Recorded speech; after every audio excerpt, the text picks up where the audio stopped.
So, hey everybody, this is Ravindra Mathur, your mathematics mentor, and welcome you all on the platform of C Squared CBSE Campus Sasaram. जी हाँ, सही सुन रहे हैं आप। सभी लोगों का स्वागत है आपके अपने YouTube channel CBSE Campus Sasaram पर। So, without wasting your time, let's start our new topic, that is polynomials। तो आज का जो हमारा चैप्टर है, इसका नाम है पॉलिनोमियल्स। जी हाँ, पॉलिनोमियल्स। और जैसा कि ये स्क्रीन पे आप लोगों को दिख रहा होगा, पॉलिनोमियल्स को कितने भागों में बांटा गया है? दो भागों में बांटा गया है। The first one is poly and the second one is nomials. So guys, आप सभी लोगों को पता है पॉली मतलब होता है मेनी एंड नोमियल्स मींस टर्म्स होता है। नोमियल्स मींस टर्म्स होता है। So poly means many and nominals means terms. So we can say that multi-term expression. Multi means many. Multi means many. So we can say that polynomial is a multi-term expression. What? Multi-term expression. So first of all, we have to know some terms about polynomials. कुछ चीजें हम लोगों को जानना होगा polynomials को start करने से पहले। उसके बाद जो है हम लोग क्वेश्चंस बनाएंगे। So कौन कौन सा टर्म्स है? यहाँ पे 4-5 टर्म दिख रहा है आप लोगों को। इन चीजों को जो है समझिएगा पहले। The first one is variable, उसके बाद कोफिशिएंट, कांस्टेंट और एक्सपोनेंट्स। देखिए यहां पर एक लिखा हुआ है एक्सप्रेशन। इस चीज जो ऊपर में ये लिखा हुआ है, इसको क्या बोलेंगे हम लोग? एक्सप्रेशन। क्या बोलेंगे? एक्सप्रेशन। अभी इसको हम कोई भी पॉलिनोमियल नहीं बोलेंगे। अभी इसको हम पॉलिनोमियल नहीं बोलेंगे। जब तक आप लोगों को समझ में ना आ जाए कि पॉलिनोमियल होता क्या है, तब तक हम लोग इसको क्या बोलेंगे? एक्सप्रेशन बोलेंगे। क्या बोलेंगे? एक्सप्रेशन। और उस एक्सप्रेशन में भी कौन सा? 1 2 3 4। How many terms? 4 terms. I mean to say that multi term expression. What? Multi term expression. जैसा कि पीछे दिख भी रहा होगा आप लोगों को, multi term expression. So we can say that this equation is a multi-term expression. Have you all understand guys? Okay.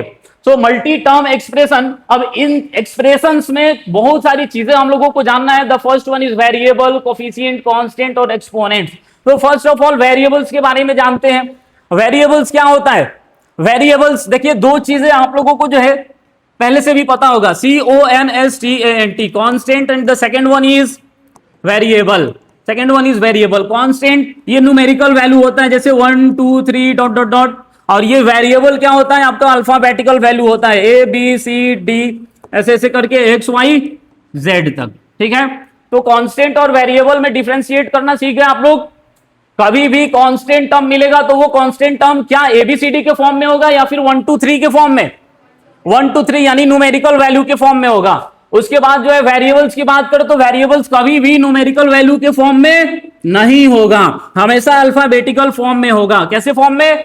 Alphabetical form में होगा। इसके बाद जो हम लोग वेरिएबल को समझे, कांस्टेंट को समझे। कोफिशिएंट क्या होता है? कोफिशिएंट भी एक तरह का कांस्टेंट टर्म ही होता है। कोफिशिएंट भी एक तरह का कांस्टेंट टर्म होता है। लेकिन सवाल यह है कि जब ये भी कांस्टेंट होता है और ये भी कांस्टेंट होता है तो फिर दोनों में अंतर क्या है? क्या अंतर है? दोनों में क्या अंतर है? दोनों में अंतर यही है कि सर जो यहां पे 5 लिखा हुआ है इसे हम लोग कहेंगे कांस्टेंट। क्या कहेंगे? कांस्टेंट। लेकिन इस एक्स स्क्वायर के पहले जो 5 लिखा हुआ है इसको हम लोग कांस्टेंट नहीं कहेंगे। क्या कहेंगे? कोफिशिएंट कहेंगे। क्यों? क्योंकि ये वेरिएबल के बगल वाला है। वेरिएबल के बगल वाला है, इसीलिए इसको क्या बोलेंगे? कोफिशिएंट। लेकिन इस वाले 5 को क्या बोलेंगे? कांस्टेंट बोलेंगे। And the last one is exponent. I think you all know the power is also called exponent. Power को हम लोग क्या बोलते हैं? एक्सपोनेंट बोलते हैं। ओके, वही चीजें यहां पे भी लिखा हुआ है। वेरिएबल किसे कहते हैं? Alphabets in the expression. क्या हमने बताया यही चीज? अल्फाबेट्स मतलब ABCD dot dot dot XYZ। ये सारी चीजें क्या होती है? ये सारी चीजें क्या होती है? वेरिएबल्स होती है। कांस्टेंट किसे कहते हैं? Alone number in the expression. मैंने बताया क्या? Alone number in the expression is called constant. After that coefficient, ध्यान से पढ़िएगा, numbers adjacent to the variable। हमने क्या बोला था? हमने बोला था कि इस वेरिएबल के बगल वाले नंबर को हम लोग क्या बोलेंगे? कोफिशिएंट। वही चीज तो लिखा हुआ है सर यहाँ पर, नंबर्स एडजेसेंट। एडजेसेंट का मतलब होता है बगल में। क्या होता है? बगल में। यानी वेरिएबल के ठीक बगल वाले नंबर को हम लोग क्या बोलेंगे? कोफिशिएंट बोलेंगे। And the last one exponent, power of variable. Variable किसको कहते हैं? ये एक्सपोनेंट किसको कहते हैं? किसी भी वेरिएबल के ऊपर जो पावर लगता है उसी को हम लोग क्या कहते हैं, एक्सपोनेंट कहते हैं। उसके बाद जो है ये डिग्री, नीचे में एक लाइन लिखा हुआ है, degree of polynomial, highest power in polynomial. जैसे कि यहां पर इस पॉलिनोमियल में, इस एक्सप्रेशन में किसी वेरिएबल पे पावर दिख रहा है, यस सर, इस एक्स पे पावर कितना दिख रहा है, इस एक्स पे पावर कितना दिख रहा है, इस एक्स पे पावर नहीं है मतलब, और यहां पे तो एक्स ही नहीं है, यहां पे तो एक्स ही नहीं है, तो यहां पे highest power 3। So we can say that 3 is the degree of this polynomial. So we can say that 3 is the degree of this polynomial. So guys, you all understand all the three terms, all the four terms. Okay, variable, coefficient, constant और exponent. Variable किसे कहते हैं, इस expression में जो भी alphabets होंगे उनको क्या बोलेंगे हम लोग, वेरिएबल। इस पूरे के पूरे एक्सप्रेशन में जो अलोन नंबर होगा उसे क्या बोलेंगे, इस पूरे के पूरे एक्सप्रेशन में जो भी नंबर वेरिएबल के ठीक बगल वाला एडजेसेंट वाला होगा उसे क्या बोलेंगे, कोफिशिएंट। अब बताइए जो 2 है वो कांस्टेंट है कि कोफिशिएंट है, कोफिशिएंट है। क्यों, क्योंकि ये जो है वेरिएबल के एडजेसेंट में है, वेरिएबल के एडजेसेंट में, बगल में है, इसीलिए क्या बोलेंगे, coefficient. And the last one is exponent. भाई यहां पे पावर 2 दिख रहा है, यहां पे पावर 3 दिख रहा है, यहां पे पावर 1 दिख रहा है, यहां पे पावर कुछ नहीं दिख रहा है, तो यहां पे जो पावर दिख रहा है वही क्या हो जाएगा, एक्सपोनेंट हो जाएगा। After that we have to identify the polynomials. देखिए पॉलिनोमियल्स को समझने से पहले एक दो चीजें आप लोगों को समझना होगा कि पॉलिनोमियल्स जो होते हैं वो कांस्टेंट और वेरिएबल के प्रोडक्ट में होते हैं। जो पॉलिनोमियल्स होते हैं वो कांस्टेंट और वेरिएबल के प्रोडक्ट में होते हैं। यहां पे अगर हम लिखे पॉलिनोमियल्स, तो एक पॉलिनोमियल्स को बनाने के लिए सबसे पहले तो बहुत सारे टर्म्स चाहिए कि नहीं, बताइए। बहुत सारे टर्म्स को मिलाकर हम लोग क्या बनाते हैं, पॉलिनोमियल। जैसा कि शुरुआत में ही बताया गया है कि multi term expression is called polynomial, ठीक है। यानी यहां पर एक टर्म दिख रहा है, दूसरा टर्म दिख रहा है, तीसरा टर्म दिख रहा है, ऐसे ऐसे बहुत सारे टर्म्स को जब ऐड करेंगे तो क्या बनेगा, पॉलिनोमियल। अच्छा, ये जो टर्म कह रहे हैं सर, ये टर्म का मतलब क्या होता है, what do you mean by term, ये टर्म क्या है, आखिर कौन से जानवर का नाम है टर्म, बताइए।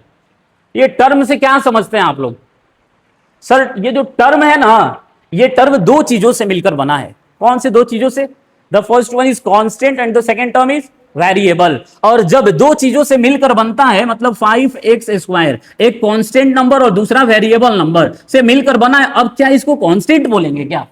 अब जब ये 5 को अलोन लिए थे तो ये कांस्टेंट था, लेकिन जब x² के साथ में लिए तो क्या ये अब ये कांस्टेंट है, नहीं, अब ये क्या है, कोफिशिएंट है। तो भाई इसको एक टर्म बोलेंगे, क्या बोलेंगे, टर्म। और ऐसे ऐसे बहुत सारे टर्म को जब ऐड कर देंगे, मिला देंगे, तो हम लोग बोलेंगे मल्टी टर्म, क्या बोलेंगे, मल्टी टर्म। और बहुत सारे टर्म को जोड़ के उसी को बोलते हैं multi term expression is called polynomials, ठीक है। तो यहां पे मान लीजिए कि यहां पे लिखा हुआ है 5x², यहां पे लिखा हुआ है 2x और यहां पे लिखा हुआ है 5।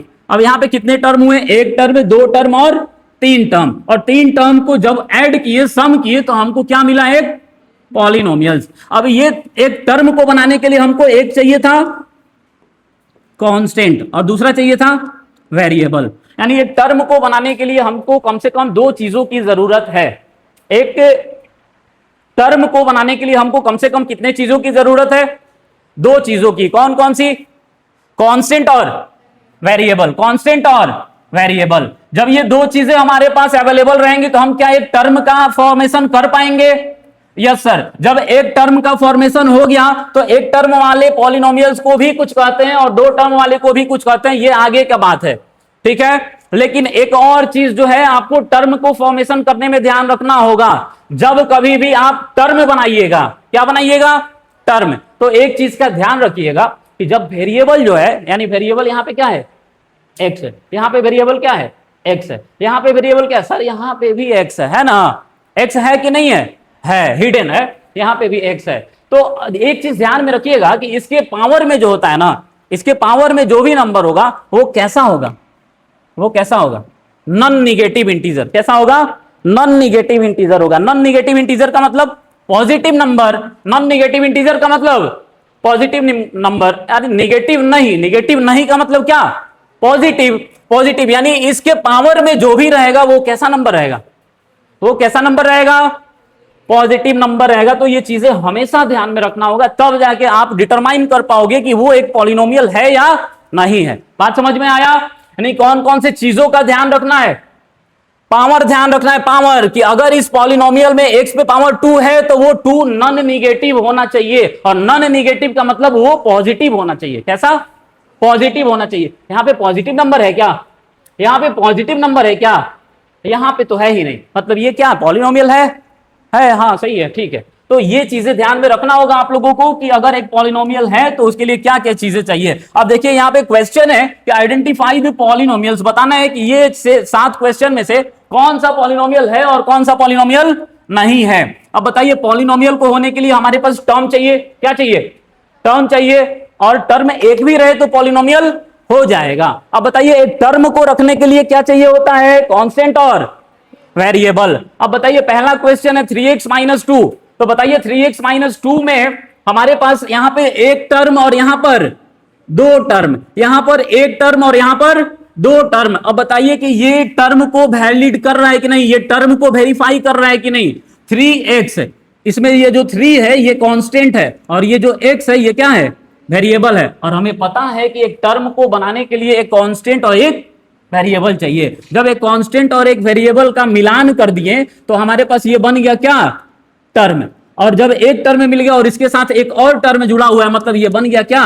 पॉलिनोमियल्स। यानी पहला वाला क्वेश्चन सही है। दूसरा वाला 3y square minus 2y plus 4, 3y square minus 2y plus 4। अब बताइए कि ये पॉलिनोमियल है कि नहीं है? है। क्यों? क्योंकि यहाँ पे कांस्टेंट, यहाँ पे वेरिएबल, यहाँ पे कांस्टेंट, यहाँ पे वेरिएबल, यहाँ पे कांस्टेंट, यहाँ पे वेरिएबल छुपा हुआ है सर, लेकिन इसके पावर में क्या है? 0 है। क्यों? क्योंकि किसी भी नंबर के पावर 0 होता है तो उसका वैल्यू 1, और 1 में इस नंबर से मल्टीप्लाई करे या ना करे, बात बराबर। ओके, यानी दूसरा सवाल भी पॉलिनोमियल है। तीसरा है 3x square Y cube minus 8xy। अब देखना, यहाँ पे दो वेरिएबल्स की बात कर रहे हैं, x और y, तो इसमें भी x और y। अब रहता कि इसमें x y दोनों लिख दिया है और इसमें सिर्फ x ही लिखा है, तो फिर यहाँ पे गड़बड़ था, यहाँ पे गड़बड़ था। लेकिन जब यहाँ पे दो वेरिएबल्स की बात किया है तो यहाँ पे भी दो वेरिएबल्स है कि नहीं है? है, मतलब ये भी क्या है? सही है। ये भी क्या है? सही है। तीसरा नंबर भी पॉलिनोमियल है। अब बताइए, चौथा नंबर पॉलिनोमियल है कि नहीं है? चौथा नंबर पॉलिनोमियल है कि नहीं है? कितने लोगों का जवाब है नहीं है? नहीं है में कितने लोग हैं? अच्छा, एक पॉलिनोमियल्स को बनाने के लिए हमें टर्म चाहिए। हाँ, टर्म चाहिए, और टर्म के लिए क्या चाहिए? कांस्टेंट और वेरिएबल। मेरे प्यारे प्यारे गधो, आराम से यहां पे देखिएगा, 4x टू दी पावर 0 अगर हम लिख देते हैं तो बताइए यहां पे ये कांस्टेंट और ये वेरिएबल नहीं हुआ? हुआ। अब कांस्टेंट और वेरिएबल दोनों मिल ही गया तो क्या हम इसको पॉलिनोमियल नहीं बोल सकते हैं? बोल सकते हैं सर, मतलब ये भी पॉलिनोमियल है। अब x टू दी पावर 0 का मतलब कुछ भी नहीं, 1 होता है, और 1 में 4 से मल्टीप्लाई करो या ना करो, बात बराबर है। तो यहाँ पे 4 पॉलिनोमियल है कि नहीं है? है। अभी जवाब चेंज हो गया ना तुम लोगों का? अभी देखना आगे कैसे कैसे चेंज होगा। अब बताओ, पांचवा नंबर पॉलिनोमियल है कि नहीं है? पांचवा नंबर पॉलिनोमियल पक्का नहीं है। देखो भाई, फिर से वही चीज रिपीट कर रहे हैं। एक पॉलिनोमियल को बनाने के लिए हमें क्या चाहिए? टर्म्स चाहिए। टर्म्स क्या चाहिए? टर्म्स चाहिए। और टर्म्स को फुलफिल करने के लिए कांस्टेंट और, अभी देखते हैं यहां पे, अभी देखते हैं 0 है, तो 0 में जब हम x टू दी पावर 0 से मल्टीप्लाई करेंगे तो उसका वैल्यू क्या हो जाएगा? यानी अब यहां पे x टू दी पावर 0 रहा कहां? x टू दी पावर 0 रहा कहां? क्योंकि 0 में किसी भी नंबर से मल्टीप्लाई करेंगे तो क्या होगा? 0। That's why 5, question number 5 polynomial नहीं है। Okay, question number 6। Question number 6 कौन बताएगा पॉलिनोमियल है कि नहीं है? क्वेश्चन नंबर 6 पॉलिनोमियल है कि नहीं है? एक ही बच्चा बता रहा है सिर्फ। क्वेश्चन नंबर 6 पॉलिनोमियल है कि नहीं है? नहीं है, पक्का नहीं है। एक्सप्लेन करेगा कोई? बताओ सचिन। हाँ, तो रूट है तो रूट से, हम तो ये तो नहीं बोले हैं कि रूट अगर रहता है तो फिर दिक्कत करेगा। देखो, इसको एक्सप्लेन करने का तरीका होता है, एक्सप्लेन थोड़ा अच्छे से करो तुम लोग। ठीक है, आंसर सही है आप लोगों का कि ये पॉलिनोमियल नहीं है। लेकिन क्यों नहीं है सर? क्योंकि रूट में है। ये आंसर नहीं हुआ कि रूट में है। 2x² minus 3√x+5। हमने एक चीज बताया है आप लोगों को कि जब कभी भी पॉलिनोमियल प्रूफ करना हो कि ये पॉलिनोमियल है तो उसके वेरिएबल को देखेंगे। किसको देखेंगे? वेरिएबल का पावर कैसा होना चाहिए? Non negative integer. कैसा? Non negative integer. Non negative integer का मतलब अगर x है तो x के ऊपर जो नंबर होना चाहिए वो कैसा होना चाहिए? पॉजिटिव। अब बताइए कि 2x², सर यहां पे तो x पे पावर 2 है, मतलब ठीक है, लेकिन अगले वाले में आइए 3√x। ये बताइए कि रूट हटता है तो पावर में, अरे रूट हटेगा तो पावर में 1/2। तो अगर यहां से हम रूट x ना लिखकर बल्कि x लिखते हैं, क्या लिखते हैं? x, तो ये रूट हटाए तो पावर में +5। अब बताइए ना, हम क्या बोले थे कि x पे पावर नॉन निगेटिव इंटीजर होना चाहिए, और इंटीजर हम बोले थे ना कि रेशनल नंबर। यहां पे तो सर रेशनल नंबर मिल गया, यहां पे तो रेशनल नंबर मिल गया, इसीलिए क्वेश्चन नंबर 6 पॉलिनोमियल नहीं है। रीजन समझ में आया सबको? रीजन समझ में आया सबको? क्या पावर यहां पे हम लोगों को इंटीजर होना चाहिए था, लेकिन यहां पे पावर क्या है? रेशनल नंबर, इसीलिए ये पॉलिनोमियल नहीं है। ना कि इरेशनल नंबर है सर इसीलिए नहीं हुआ, ये जवाब गलत है। चलिए ये वाला आंसर बताइए। 1/x² minus 3x+8। जरा ध्यान से सोचिए और इसका आंसर बताइए, ये पॉलिनोमियल है या नहीं है? पॉलिनोमियल है या नहीं है? सबका जवाब नहीं है, आपका नहीं है, और बाकी लोगों का? और बाकी लोगों का? अच्छा एक चीज ध्यान रखिएगा, यहां पे 1/x² लिखा है। क्या लिखा है? 1/x²। 1/x² को क्या हम लोग x⁻² लिख सकते हैं क्या? अरे 1/x² को एक्सपोनेंट एंड पावर नहीं पढ़े हो क्या? 1/x² को x⁻² लिख सकते हैं क्या? अभी नीचे में डिनोमिनेटर में x है, इसको न्यूमरेटर में ले जाएंगे तो पावर इसका नेगेटिव चार्ज। नेगेटिव चार्ज मतलब यहां पे नेगेटिव इंटीजर, क्या ऐसा वैलिड है क्या? नहीं। नहीं मतलब नहीं, मतलब नहीं, नहीं मतलब नहीं। चलिए समझ में आया सबको? अब आइडेंटिफाई कर लोगे पॉलिनोमियल्स को एवरीबॉडी? तो करिए आप लोगों के सवाल 8, 9, 10, 11 और 12 जल्दी से कॉपी पे नोट कीजिए और बताइए कि 8, 9, 10, 11, 12 में कौन कौन सा पॉलिनोमियल है और कौन कौन सा पॉलिनोमियल नहीं है। जल्दी।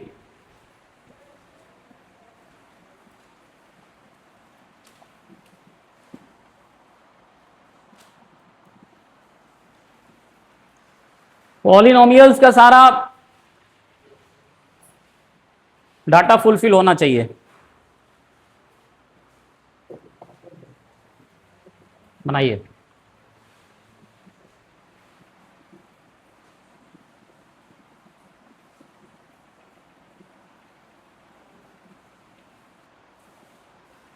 बना लिए?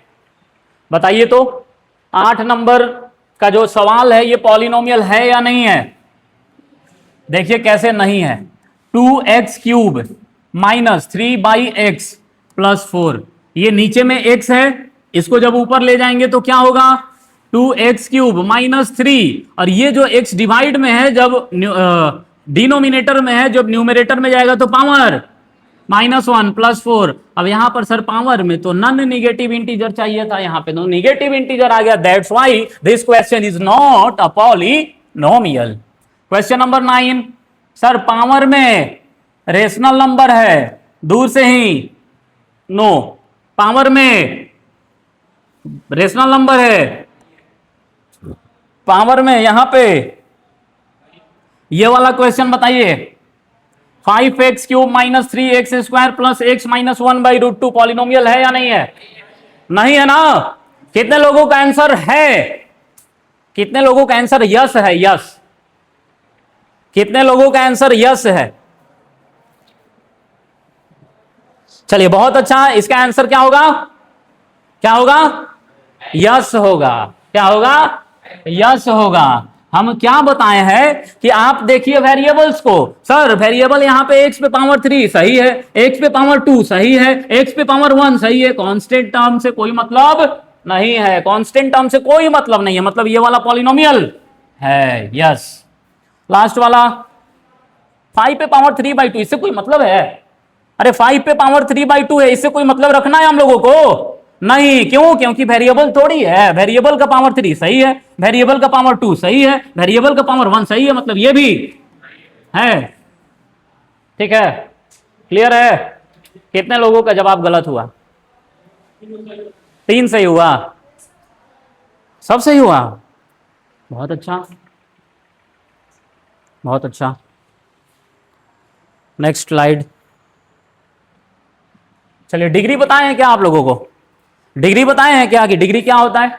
Highest power of the polynomial is called, highest power of an expression is called degree. अब देखिए यहां पे एक एक्सप्रेशन लिखा हुआ है, अब इस एक्सप्रेशन को पहले ये साबित करना है कि ये पॉलिनोमियल है या नहीं है, तब तो डिग्री फाइंड करना है ना। तो 3x प्लस 1/2, 3x पे पावर कुछ नहीं है मतलब 1 है, 1/2 कांस्टेंट टर्म हो गया। तो अब बताइए यहां पे जो वेरिएबल है, वेरिएबल पे पावर हाईएस्ट कौन सा है सर? एक है ही, अब उसको हाईएस्ट मानिए या लोवेस्ट मानिए। सो इसका डिग्री क्या हो जाएगा? इसका डिग्री हो जाएगा 1। सेकेंड क्वेश्चन, सेकेंड क्वेश्चन है 2y² माइनस 3/2y प्लस 7। अब देखिए यहां पे सर, यहां पे ये जो वेरिएबल है, वेरिएबल का पावर, यहां पे वेरिएबल का पावर और यहां पे वेरिएबल का पावर बोलो 0। तो हाईएस्ट पावर 2 हुआ कि 1 हुआ कि 0? 2। तो डिग्री का वैल्यू क्या हो गया? 2 हो गया। उसी प्रकार से अब यहां पे इसको थोड़ा सा बताइए हमको आंसर, इसका डिग्री क्या होगा? इसको यहां पे सॉल्व करके x² माइनस 8x प्लस 7 का पावर में है -1, तो थोड़ा सा पहले सिंप्लीफाई करेंगे, ऐसे ही आंसर नहीं बता देंगे, क्योंकि ओवरऑल पे ब्रैकेट पे पावर कितना है? -1। तो इसको जो है पहले करिए सिंप्लीफाई। x पे पावर 2 है तो 2 में -1 से मल्टीप्लाई होगा, 2 में -1 से मल्टीप्लाई होगा, -2 -8, x में x पे पावर 1 है, 1 में -1 से मल्टीप्लाई होगा, -1 प्लस 7, 7 पे पावर कुछ नहीं है, x पे पावर 0 होता है यहाँ पे, तो 0 पे पावर -1 मतलब 0 हो जाएगा। तो यहाँ पे छोड़ दीजिए, कुछ नहीं है, बस उतना ही। अब बताइए x पे पावर -2 माइनस 8x पे पावर -1 प्लस 7। अब बताइए कि -2 बड़ा या -1 बड़ा? -1 बड़ा, तो यहाँ पे डिग्री का वैल्यू -1। ठीक है, ये बड़ा देखकर नहीं लगा देना है कि अच्छा यहाँ पे पावर 2 दिख रहा है इसीलिए डिग्री 2। अब नीचे फोर्थ वाले क्वेश्चन में देखिए x² y³। अब यहाँ पे दो वेरिएबल है, कितने वेरिएबल है? 2 वेरिएबल है। कैसे चेक करेंगे?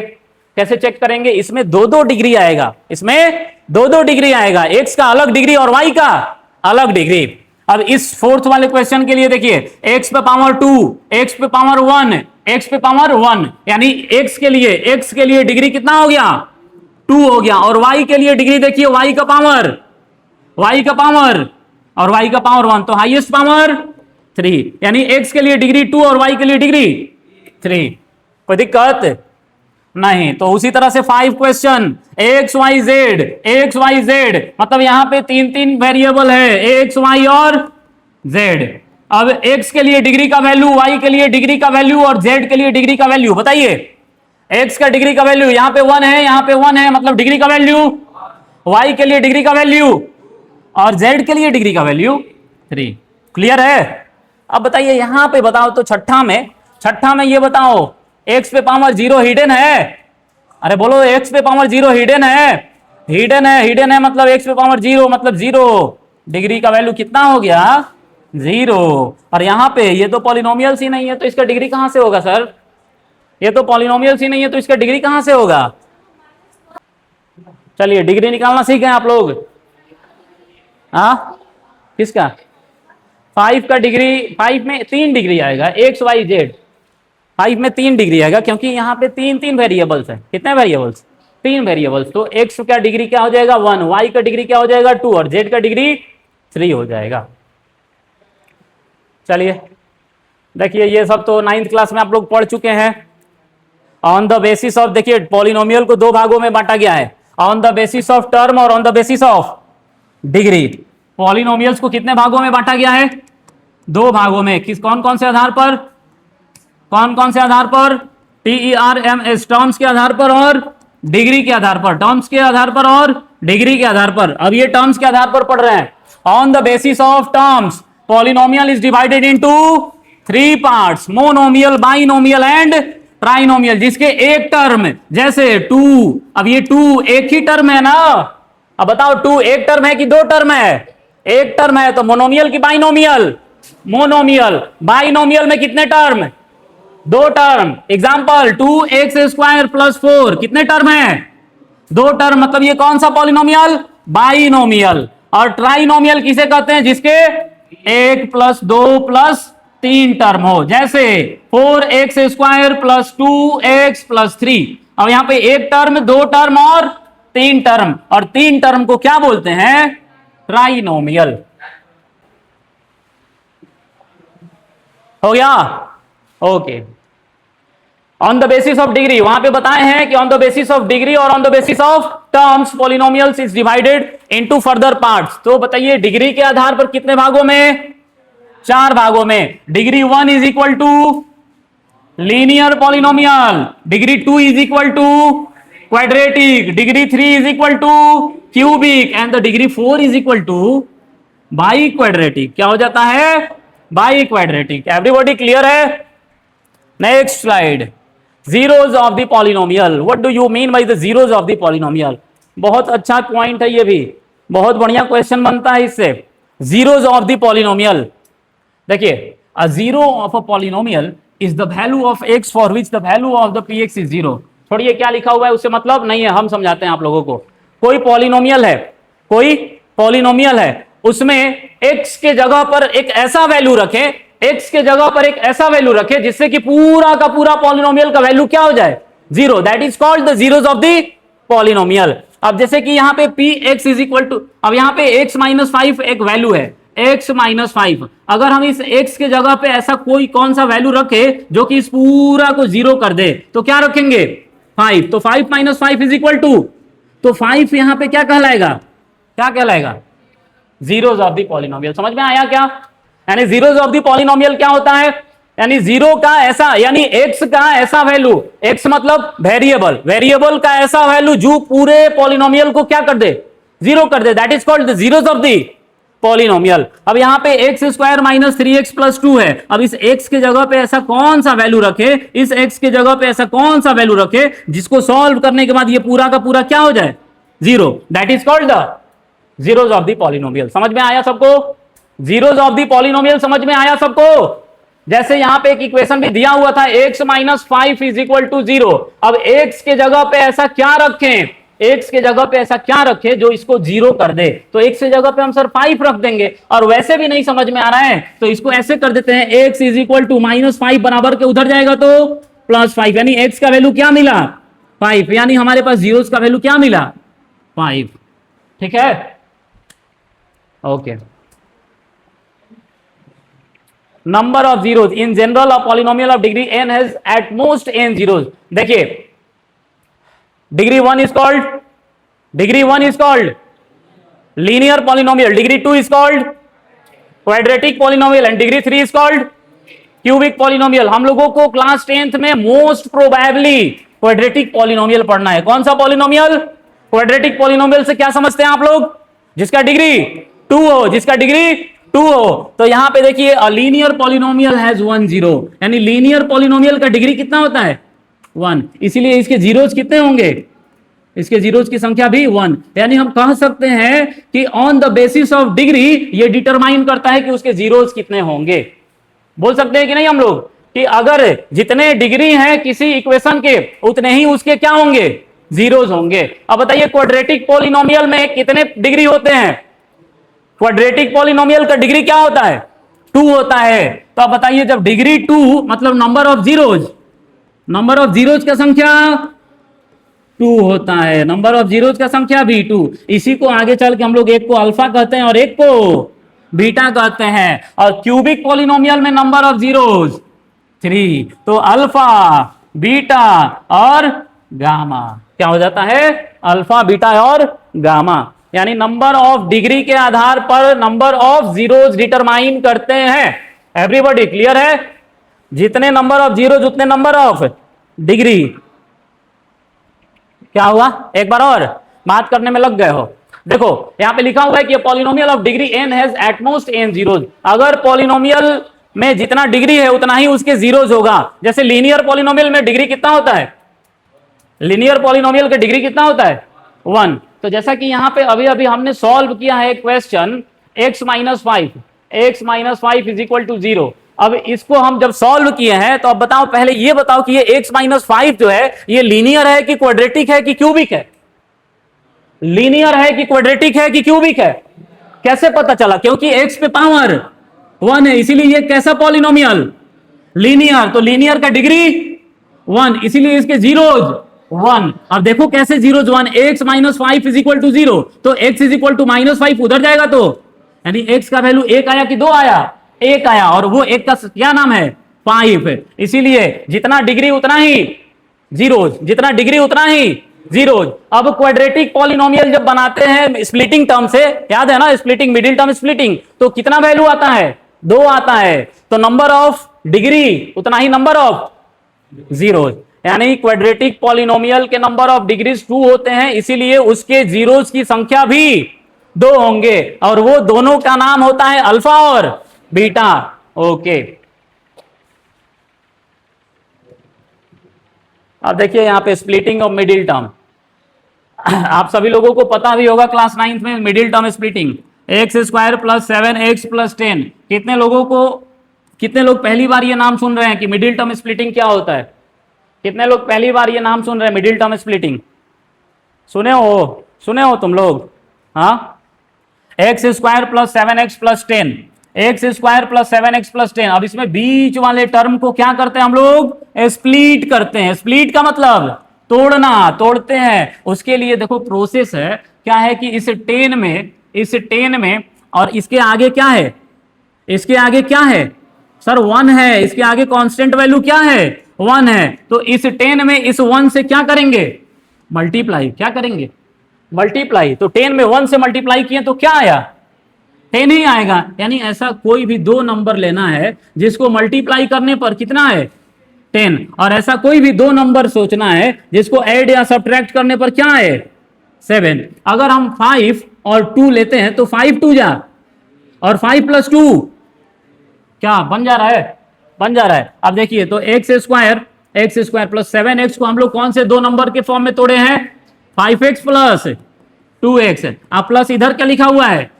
अच्छा, इसको 2 अलग अलग भागों में करो, यहां से 2 अलग भाग में और यहां से 2 अलग भाग में। कॉमन निकालो, इसमें x है और इसमें भी x है, तो यहां से हो जाएगा x प्लस 5। प्लस इसमें से कॉमन निकालो, इसमें से कॉमन क्या निकलेगा?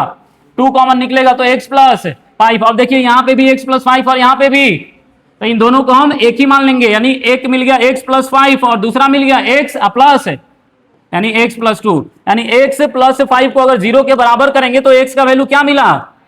और यहां से x plus 2 is equal to 0 के बराबर करेंगे तो x का वैल्यू क्या मिला? हमारे पास कितने जीरोज मिले? 2 जीरोज। तो अभी अभी हमने पढ़ा है कि नंबर ऑफ डिग्री 2, तो उसके लिए नंबर ऑफ जीरोज भी 2 मिला। क्या नंबर ऑफ जीरोज? 2। इसके नंबर ऑफ डिग्रीज कितने थे? इसीलिए इसके नंबर ऑफ जीरोज कितने मिले? एक को अल्फा और दूसरे को। क्लियर है? तो मिडिल टर्म स्प्लिटिंग सबको आता है? ओके। कुछ आइडेंटिटीज है आप लोगों को याद रखना होगा, क्योंकि आने वाले क्वेश्चंस में इसका जरूरत पड़ेगी। स्क्रीनशॉट ले लीजिएगा आप लोग, ऑनलाइन वाले और ऑफलाइन वाले इसको लिखेंगे अभी। चलिए, नोट हो गया। एक और ही बहुत जबरदस्त टॉपिक है इसमें, जिसका नाम है relationship between zeros and coefficient. Most important topic है ये इस चैप्टर का। मोस्ट इंपॉर्टेंट मतलब मोस्ट वीवीआई टॉपिक है ये। रिलेशनशिप बिटवीन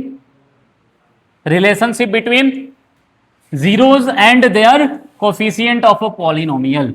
ठीक है, जीरोज तो अब समझ गए होगे तुम लोग क्या होता है। यानी उस पॉलिनोमियल में ऐसा वैल्यू, किसका ऐसा वैल्यू? वेरिएबल का। किसका? वेरिएबल का। पूरे पॉलिनोमियल में वेरिएबल का ऐसा वैल्यू जो उस पूरे पॉलिनोमियल को 0 कर दे, that is called zeros of the polynomial. देखिए, जब हम क्वाड्रेटिक पॉलिनोमियल को सॉल्व करते हैं तो हमारे पास कितने जीरोज मिलते हैं? दो zeros, and the first one is alpha and the second one is beta. तो इसी को हम लोग जीरोज या फिर रूट्स बोलते हैं। क्या बोलते हैं? रूट्स। जो क्वाड्रेटिक पॉलिनोमियल सॉल्व करते हैं और उसका जनरल फॉर्म क्या होता है? A x square plus b x plus c. ये होता है जनरल फॉर्म किसका? क्वाड्रेटिक पॉलिनोमियल का। अच्छा ये बता दो जरा आप लोग कमेंट करके, लीनियर पॉलिनोमियल का जो है जनरल फॉर्म क्या होता है? लीनियर पॉलिनोमियल का जनरल फॉर्म क्या होता है? आप लोग ही बताइए, लीनियर पॉलिनोमियल का जनरल फॉर्म क्या होता है? A x plus B, A x plus B, यानी ये ए एक्स प्लस बी जो है ये किसका जनरल फॉर्म है? लीनियर पॉलिनोमियल का। लेकिन बात करें हम क्वाड्रेटिक पॉलिनोमियल का, क्यों? क्योंकि क्वाड्रेटिक पॉलिनोमियल ही हम लोगों को पढ़ना है। तो इसका जनरल फॉर्म हो जाता है a x square plus b x plus c. अब बताइए इसमें डिग्री कितना है? 2 है, इसीलिए इसके कितने रूट्स मिलेंगे? अरे रूट्स का मतलब जीरोज। कितने जीरोज मिलेंगे? पहला वाला का नाम और सेकेंड वन इज, और रूट्स को ही जीरोज बोलते हैं। क्लियर है? अब देखिए जब इस दोनों रूट्स को ऐड करेंगे अल्फा और बीटा, मतलब क्या करेंगे? ऐड करेंगे, तो वो किसके बराबर होगा? माइनस बी अपॉन ए। यहां पे बात कर रहे हैं relationship between zeros and coefficient of a polynomial. Coefficient क्या होता है? अरे वेरिएबल के बगल वाला, वेरिएबल के बगल वाला। देखिए ना, वेरिएबल ये है, इसके बगल वाला ये वेरिएबल है, इसके बगल वाला। अच्छा यहां पे भी सर एक वेरिएबल है इसके पावर में, तो ये भी क्या हो गया? कोफिशिएंट हो गया उसके लिए ना, हो गया। तो हम किसके बारे में बात कर रहे हैं? जीरोज के और कोफिशिएंट के बारे में। यानी जीरोज मतलब अल्फा और बीटा, जीरोज मतलब अल्फा और बीटा, और कोफिशिएंट मतलब ए बी और यानी हम लोग रिलेशनशिप किसके किसके बीच में डिनोट करने वाले हैं? अल्फा बीटा और ए बी सी के बीच में। देखिए यहां पे अल्फा और बीटा को जब ऐड करते हैं तो वो किसके बराबर होता है? माइनस बी अपॉन ए। और जब अल्फा और बीटा को मल्टीप्लाई करते हैं, प्रोडक्ट करते हैं, तो किसके बराबर होता है? सी अपॉन ए। ए बी और सी तो आप लोगों को पता चल ही गया होगा। ए बी और सी तो आप लोगों को पता चल ही गया होगा। यहां पे ए किसको बोलते हैं? एक्स स्क्वायर के कोफिशिएंट को। बी किसको बोलते हैं? एक्स के कोफिशिएंट को। और सी किसको बोलते हैं? जो कांस्टेंट टर्म है उसको। अब देखिएगा यहां पे अल्फा प्लस बीटा का वैल्यू किसके बराबर होगा? Minus b upon alpha into beta का वैल्यू किसके बराबर होगा? यहां पे लिखा हुआ है सम ऑफ जीरोज, यही वाला लाइन लिखा हुआ है। सम ऑफ जीरोज किसके बराबर होता है? Coefficient of x divided by coefficient of, देखिए कोफिशिएंट ऑफ एक्स, एक्स ये है, एक्स का कोफिशिएंट क्या है बोलो? तो यहां पे लिखा हुआ है बी। अच्छा और यहां पे क्या लिखा हुआ है? कोफिशिएंट ऑफ, तो कोफिशिएंट ऑफ एक्स स्क्वायर क्या है? ए। तो नीचे में ए लिखा हुआ है, यानी हम लोग कह सकते हैं कि सम ऑफ जीरोज किसके बराबर होता है? माइनस बी अपॉन ए, माइनस बी अपॉन ए। लेकिन वही अगर प्रोडक्ट की बात करें, प्रोडक्ट ऑफ जीरोज मतलब अल्फा इंटू बीटा किसके बराबर होता है? सी बाई ए। और सी बोले तो कांस्टेंट टर्म, सी बोले तो कांस्टेंट टर्म, और ए बोले तो coefficient of x square. Clear है? यानी अल्फा प्लस बीटा का वैल्यू माइनस बी अपॉन ए और अल्फा इंटू बीटा का वैल्यू सी बाई ए। चलो इस कॉन्सेप्ट पे क्वेश्चंस करेंगे अगले क्लास में। क्या करेंगे? क्वेश्चंस करेंगे अगले क्लास में। तो आज के लिए इतना ही। Thank you very much.